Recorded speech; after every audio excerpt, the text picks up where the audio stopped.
Welcome to Quickshots. Welcome to Quickshots, where we answer your questions in a hurry.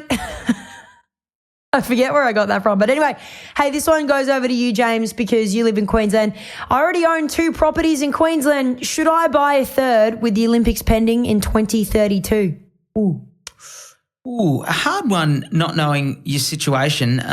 Look, you're not going to go wrong. I think South East Queensland's a great place to have property. The more you've got there, the better you're going to do.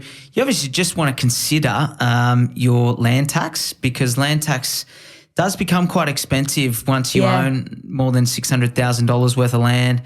I think it's roughly 1% of the value of the land.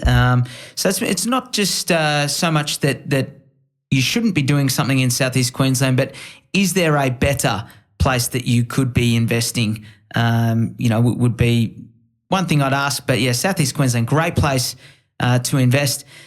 Question for you: do I need landlord insurance? Bloody oath. Are you serious? Abso-freaking-lutely you need landlord insurance. This is like every insurance though, isn't it? If you don't have it, it's going to suck. It's going to suck. And also having landlord insurance, I mean, it protects you, right? If your tenants skip out, they become or they leave with unpaid rent. In some scenarios, if there's malicious damage, that's covered under your landlord insurance as well. Don't forget, you also need building insurance. So that's all of the structural form as well. Building and landlord are not the same. They are separate. And yes, you absolutely need both. They are also tax deductible on your investment property, which obviously you would have as a landlord.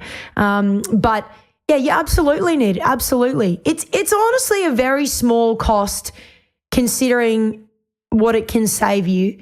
Oh, yeah. What is it, like $300 or $400? It's like normally less than a week's rent.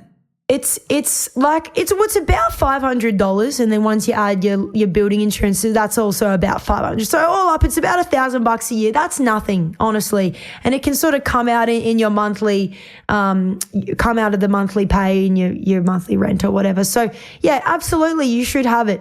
Because it's going to come in very handy if something goes astray and you need that cash flow to keep you afloat. Cash is like oxygen, right? Yeah. Okay, just got my insurance premium. This is off the back of that one as well. That's what I'm going into. So I just got my insurance premium and it's increased by 20%. Any tips on what I should do? Well, we're all getting that. Insurance premium has been going up by considerable amounts each year. You've got to shop around. The websites are really good these days. You can block out half an hour and just put in all the details on a website, and they'll give you a few quotes. And then if you want to get on the phone and try and hammer them down a little bit more, that would be the way. So number one, find some competitive quotes. Number two, maybe play around with the excess. You might be, comfortable paying $2,000 excess, for example, which might drop the value of the premium. Also look at what is the home insured for in terms of value, if they got the right details. Obviously, you don't want to play around with that too much, but they might give you a bit of a range, and you could maybe move that to do something with it. And then going off the previous question, make sure you're paying for building insurance and landlord. And landlord insurance, normally you're better off going to a different provider for that. So don't bundle them up, which is how they normally get you to bundle them up to save a bit of money or get a discount. I wouldn't do that. The Terry Shears and the EBMs of the world are the better landlord insurers because they pay you the rent from week 2 or 3, whereas a lot of the other guys, their default is you've got to take the loss. You might be 10 weeks without rent if your tenant's done the wrong thing, and then you've got to get reimbursed, which very, very painful.